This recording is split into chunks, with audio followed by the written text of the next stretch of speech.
Hello students, today we will start our sixth lecture of hospital and clinical pharmacy. This is continuation of our topic we had studied earlier, manufacturing of sterile and non-sterile preparations. This is lecture number 2 in continuation with that lecture. Myself Jitendra Sharma, your teacher of HCP. Further studying production, planning and processing. Now we will study production, planning and processing. First point, cleaning of equipments. All the equipment should be disassembled so that the internal parts can be cleaned thoroughly with a stiff brush using an effective detergent.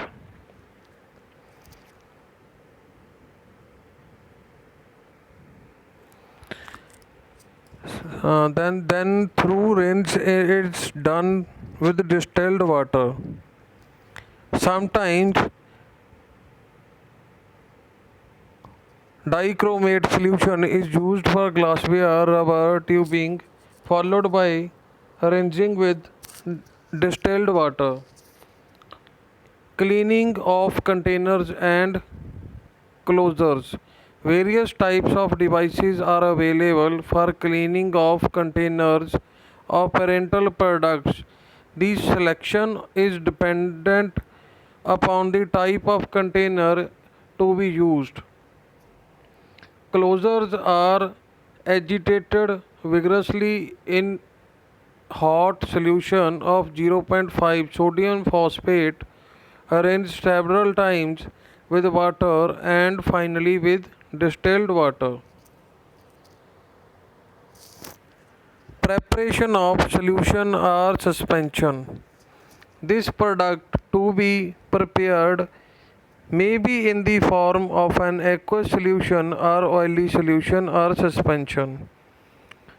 Various ingredients of formulation are collected at one place where compounding is to be done. It should be kept in mind that solution must be prepared under aseptic conditions.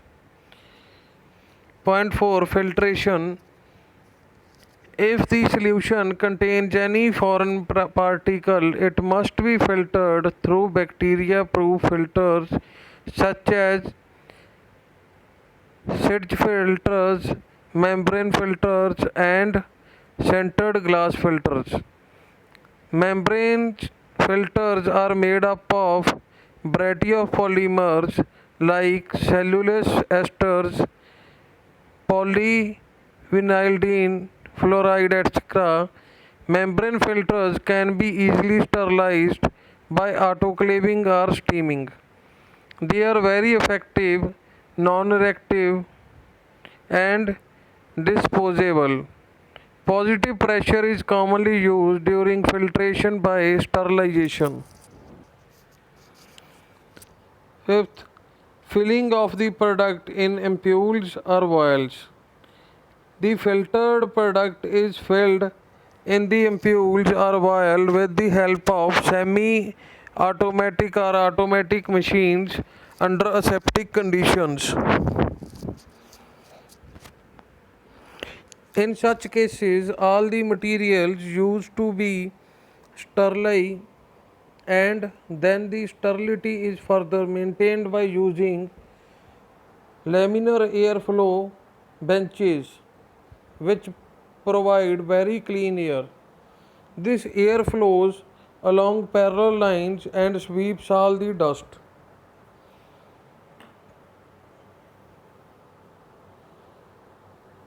On a small scale, filling can be done with hypodermic syringes attached with long needles, burettes, etc. While filling ampoules, precaution should be taken that the needle does not touch the neck of the ampoule to prevent cracking and staining at the time of sealing. Sealing Next is sixth point is sealing. Sealing should be done immediately after filling the under aseptic conditions only. Sealing of ampules is done by two methods: tip sealing method, pull sealing method. In tip sealing method, the tip of the ampules is melted and heat is provided from all sides. Melting of glass will form a bead and thus close the opening, while in pull sealing method, ampule below the tip is melted and rotated uniformly. As the glass has melted, the tip of the ampule is pulled. Vials and bottles are sealed by filling the rubber closure with the help of vacuum, and then aluminum caps are further placed on it either by hand or by mechanical method. Sterilization. Seventh point is sterilization. Sterilization is done by various methods depending upon nature of preparation. In case of drugs, sterilization is carried out either in autoclave at a temperature of 115 degree to 116 degree Celsius for 30 minutes, or in an oven at 150 degree to 160 degree Celsius for 1 hour. For thermolabile drugs, sterilization is done by filtration through bacteria proof filters. In case of oily vehicles, the sterilization is done by dry heat method. Tests for quality control. Following tests are performed to maintain quality of parentals. Point 1 is sterility test, 2 is clarity test, 3rd is leakage test, 4th is pyrogen test. First of all, we will study about sterility testing. All the parental preparations must comply with the official first test for sterility. That means the product should be free from living microorganisms and their spores. What principle of sterility testing? Sample to be tested is transferred into test tube containing sterile culture media under aseptic condition for the growth of aerobic and anaerobic microorganism. The growth can be detected easily because the clear medium turns turbid. The following culture media are used: fluid thioglycolate medium for detection of aerobic and anaerobic bacteria, soybean casein digest medium for detection of fungi and aerobic bacteria. Controls. The following control should also be done along with the test of sterility. Point 1. First control: the medium for the detection of bacteria is incubated at 30 to 30 degrees Celsius for 7 days. Similarly, the medium for detection of fungi is incubated at 20 to 25 degrees Celsius for 7 days. If the media is sterile, there should be no growth. Second control: each medium is incubated at the required temperature for 7 days after adding a suspension of microorganisms to it. Suspension of aerobe, anaerobe, and fungi are added separately to each of the media. Early and copious growth of microorganism proves that the media is capable of supporting microbial growth at prevailing conditions.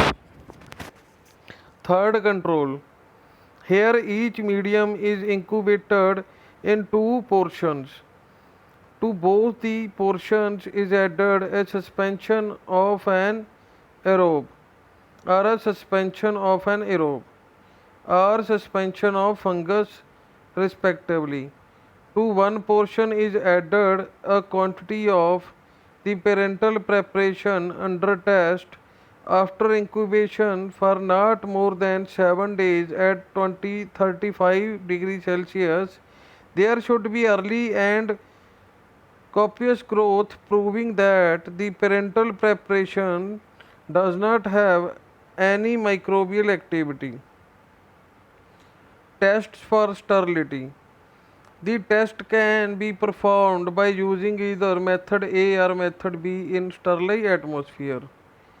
Method A, membrane filtration method. Method A is method filtration method. Membrane filtration method. In this sterile membrane, filter of pore size 0.45 is used in a sterilized filter unit.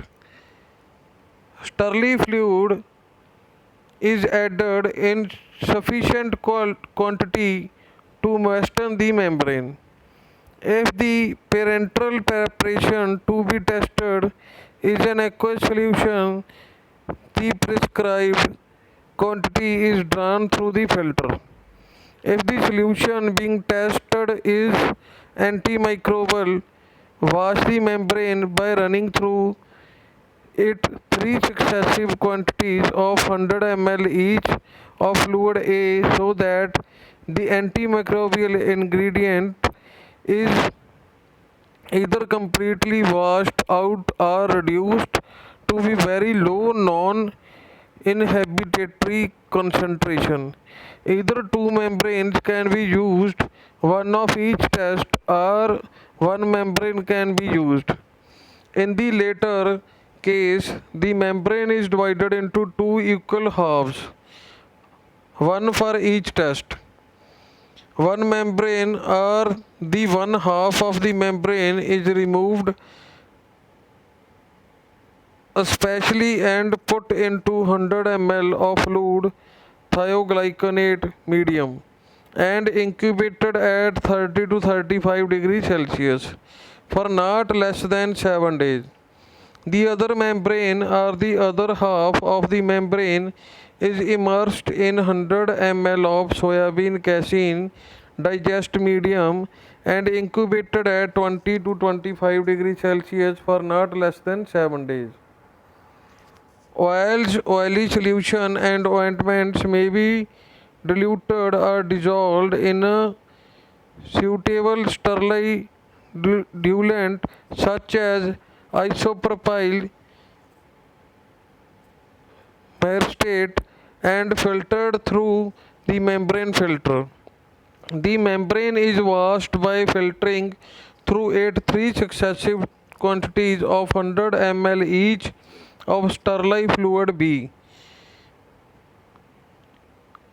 Polysorbate 80 assures solution of the oily or greasy substance in fluid A. Afterward, the same procedure is followed as stated for aqueous solution. Method B, direct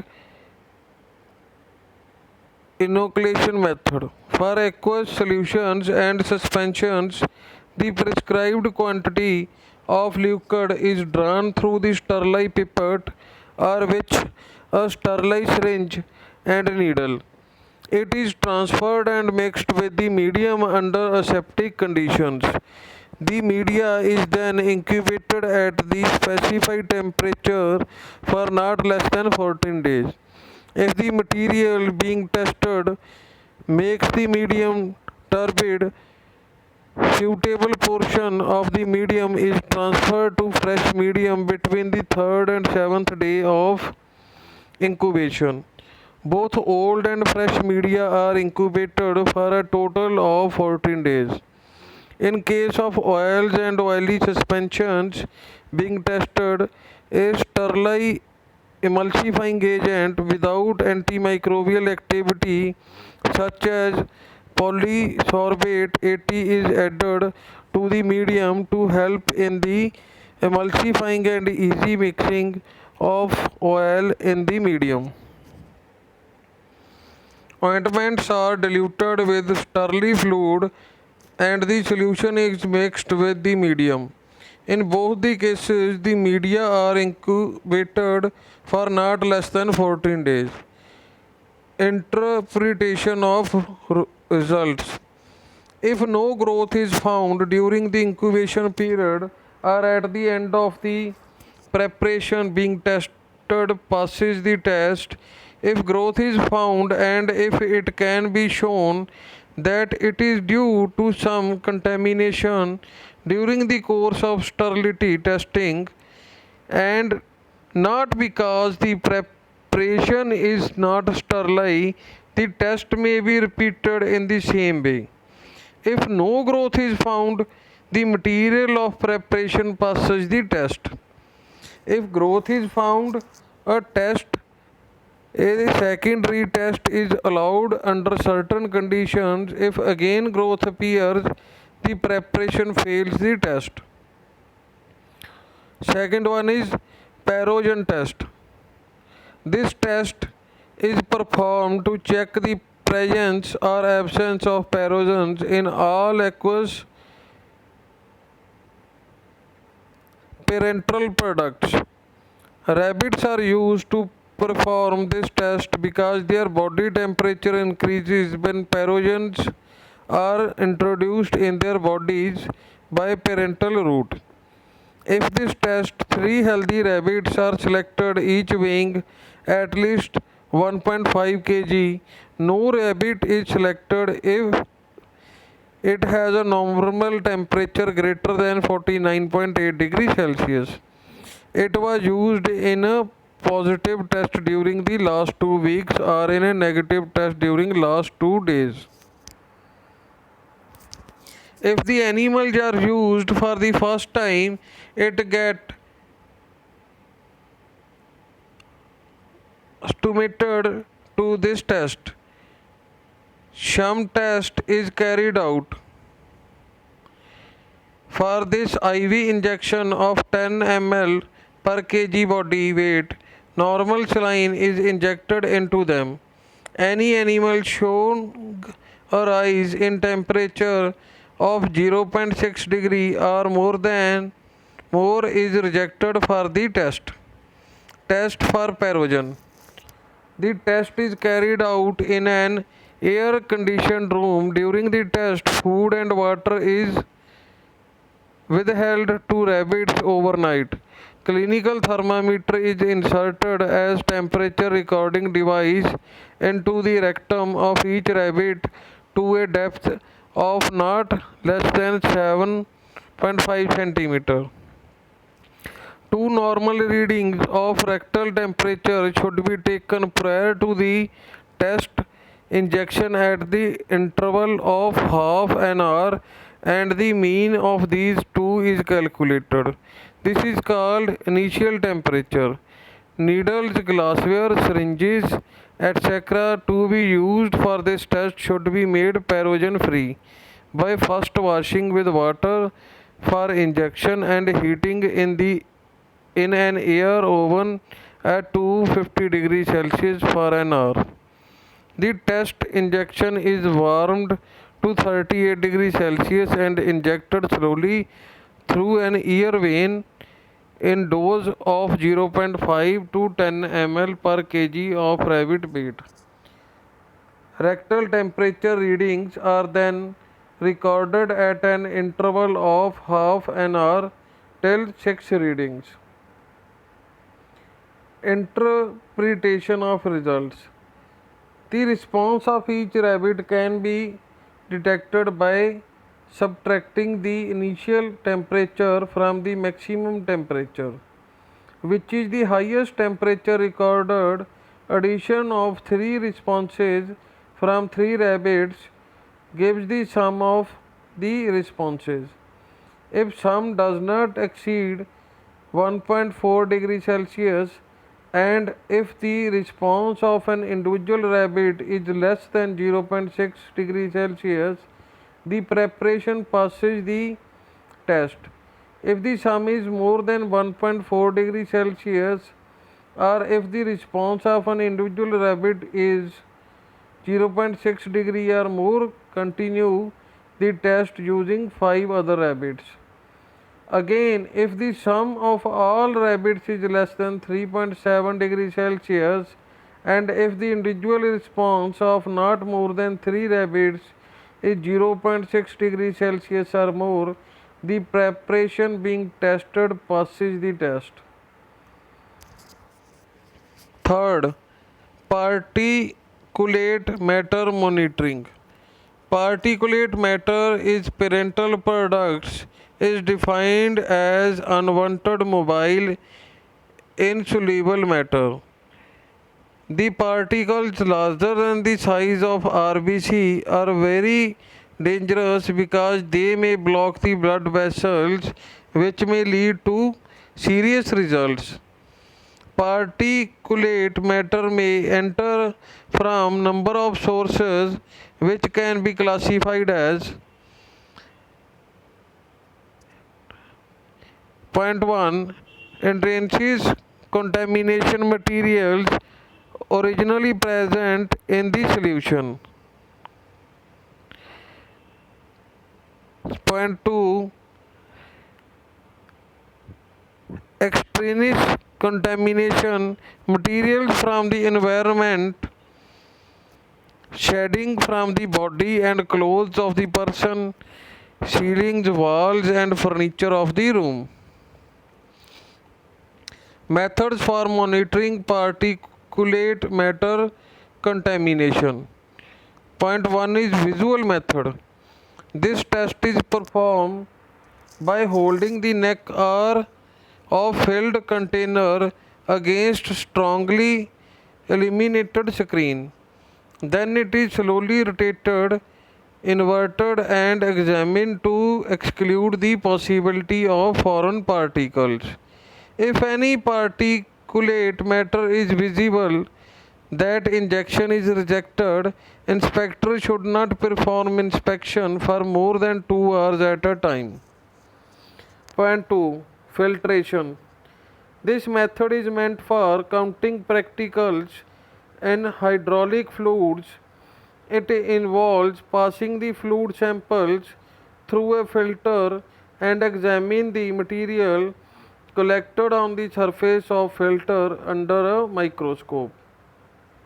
This method requires skilled and highly trained technicians.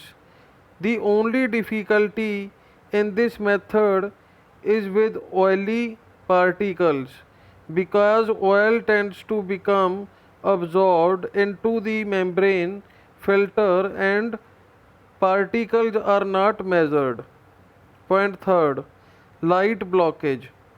This method gives an automatic evaluation of particulates in hydraulic oils. It allows a stream of the fluid to be tested to pass between a bright white light source and a photodiode sensor. This instrument is able to detect the cross sectional area of the particle because it blocks out the path of light, and size of particle is considered as a diameter of a circle of equivalent area. Point 3 spark detector method. When the product is thermolabile, leakage can be tested using a spark detector. A spark across a high voltage source is observed whenever there is any leakage in the container, or sometimes if the ampoules are filled with an inert gas. The glow inside the ampoule will indicate integrity. Now we will study about the non-sterile manufacture. Manufacturing operations are generally economical when the hospital is having large requirement. Hospitals interested in manufacture of drugs are required to take a proper license and follow the rules framed in Schedule M. Part 1 of Schedule M deals with the good manufacturing practices, whereas Part 2 deals with requirements of plant and equipment, the building used for manufacturing, processing, packaging, labeling, and testing. The equipments used for manufacture should be fabricated, designed, installed, or maintained with a view to achieve maximum efficiency. For manufacture of each preparation, a master formula or detailed procedure is adopted. Manufacturing of liquid orals. Liquid preparations are used for ease of administration and rapid absorption to those individuals who cannot swallow solid dosage forms. Liquid oral dosage forms can be classified as monophasic liquid dosage form, mixtures, syrups, and elixirs. Biophasic liquid dosage, suspensions, emulsions. Trial according to Schedule M of Drugs and Cosmetics Act 1940. Minimum area of 30 square meter is recommended for liquid orals. Syrups. Syrups are concentrated aqueous preparations of sugar or sugar substitute with or without added flavoring agent and medicinal substances. Syrups containing flavoring agent but not medical substances are called non-medicated or flavored vehicles. Syrup serves as pleasant tasting vehicles for medical substance to be added later on. When a syrup contains a therapeutic or medicinal agent, then the preparation is called a medicated syrup. Syrups are Syrups provide a pleasant means of administering a liquid from form of a disagreeable tasting drug. Syrups are also made by using sorbitol, which is a hexahydric alcohol made by a reduction of dextrose. It is available as a white solid and is used in the form of 70% solution. Polyhydric alcohols are added in small amounts for inhibiting crystallization of sucrose. For the manufacture of syrups, 65% weight by weight concentration is considered. Dilute solution of sucrose less than 65% may be support mold and bacterial growth, and a saturated solution of sucrose may lead to crystallization. It is always advisable to prepare syrups in small quantities. They are prepared either by application of heat or by using mechanical agitators. Emulsions. An emulsion is a biphasic liquid dosage form of two immiscible liquids, one of which is distributed in the form of globules in the other liquid. They are made miscible by addition of the third substance known as emulsifying agent. The liquid that is broken up into globules is called dispersed phase or internal phase, and the liquid in which the globules are dispersed are known as continuous or external phase. Emulsions are of two types: oil in water and water in oil. Emulsions can be prepared by following methods. dry gum method, wet gum method, bottle method. Other methods, homogenizers and blenders. For dry and wet gum methods, fixed quantity of oil, water and gum are mixed in a specified manner to make primary emulsion. Then more of vehicle is added for the preparation of final product. As you can see in the slide, there is a table given below. The ratio of oil, water and gum acacia required for fixed, volatile and mineral oil for primary emulsion. You can see in this slide the quantity required for fixed type of oils, volatile oils and mineral oils. The quantity of oil, water and gum in this preparation. Then is hand homogenizer. You can see the diagram in this slide of hand homogenizer. This homogenizer is hand operated and the coarse emulsion is passed through a fine orifice. The emulsion is placed in the hopper of the homogenizer. The up and down movement of the handle causes coarse emulsion to draw in through homogenizing valve and the emulsion passes through fine orifice. The emulsion finally gets broken into fine globules of uniform size. Second one is colloid mills. Emulsions are passed through stator and rotor part of this mill and speed is usually adjusted between 2000 to 18,000 rpm due to shearing action and very fine form of emulsion is produced. Colloid mill. As you can see, there is a diagram given below is of colloid mill. Third one is Silverson mixer emulsifier. It consists of a stainless steel working head containing rotor blades of emulsification. The head is suspended so that it can be immersed in the liquids to be emulsified. High speed rotation is given and material is expelled through the sieve. Suspension. Suspensions are the biphasic liquid dosage form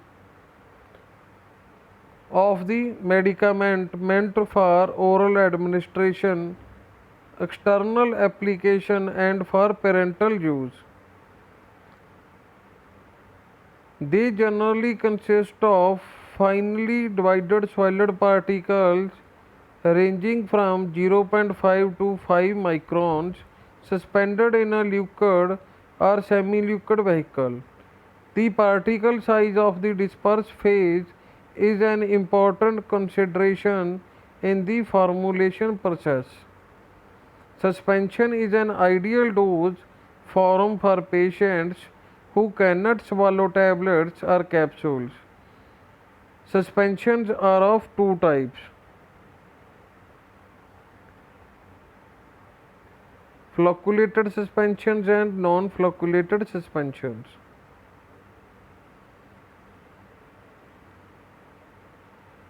The suspensions are said to be flocculated when the individual particles are in contact with each other and form a network-like structure and are said to be deflocculated if every individual particle exists as a separate entity. Suspensions on small scale are generally prepared using pestle and mortar method. However, on a large scale, colloid mills or homogenizers are used. Manufacturing of Preparations for external use. Preparations meant for external use include ointments, emulsions, solution, pastes, creams, etc. According to Schedule M of Drug and Cosmetics Act 1940, an area of minimum 30 square meter is recommended for basic installation. Following are the general equipments required for their manufacture: mixing tanks, storage tanks, power or mechanical mixers, kettle, steam gas or electrically heated. Fifth, colloidal mills, suitable emulsifier, ointment mill, a triple roller mill. Seventh is liquid filling equipment. Eighth, jar or tube filling equipment. Ninth, tube sealing equipment. Next is ointments. Ointments are semi-solid preparations meant for external application to the skin or mucous membrane. They are used for emollient protective or other surface effects, or they may be contain medicaments which are to be absorbed systemically. Ointments can be prepared by following methods. One is trituration method, second is fusion method, third is chemical reaction method, fourth is emulsification method, fifth is using mechanical mixers.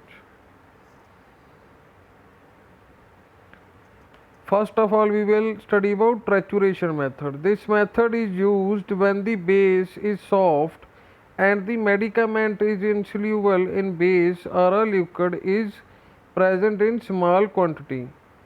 Medicament and base is mixed thoroughly on an ointment slab using stainless steel spatula. Second one was fusion method. When an ointment base contains several ingredients of different melting point, it is necessary to melt them in decreasing order of their melting points. It will avoid the overheating of substances having low melting points. Medicament is added slowly to the melted mass until a homogeneous product is formed. Point third, ointments prepared by chemical reactions. Chemical reactions are involved in the preparation of several ointments. For example, iodine ointment. Iodine is mixed with arches oil in a glass stoppered conical flask and heated on a water bath at temperature not exceeding 60 degrees Celsius. Brown color turns into greenish black. Yellow soft paraffin is melted and mixed well. Fourth one is emulsification method. In this, fatty component is melted and the aqueous phase containing water soluble ingredient is also raised to the same temperature. The two phases are triturated well to form a semi-solid mass. Fifth, using mechanical mixers. When large quantity is to be prepared, these mixtures are used. The medicament is very fine state of subdivision is added slowly into the base already present in the rotating mixer. After a uniform dispersion, the ointment is passed through a roller mill to ensure complete dispersion. Pastes. Pastes are semi-solid preparations meant for external application to skin. They are stiff in nature and do not melt at ordinary temperature and thus form a protective coating over the areas to which they are applied. They are generally prepared by fusion or trituration method. Creams. For the manufacture of creams, oil soluble ingredients are heated to about 75 degrees Celsius The water soluble substances are heated separately to slightly above 75 degrees Celsius. Then the aqueous phase is slowly added to the oily phase with constant agitation to get desired product. So thanks. With this, we end today's chapter lecture. If you have any queries, you can call me or message me. I am there to help you. Please go through this lecture, have a view on this, and let me know if you have any queries. I will help you out. So thank you students once again. I hope you have understand this. If anything needed, call me.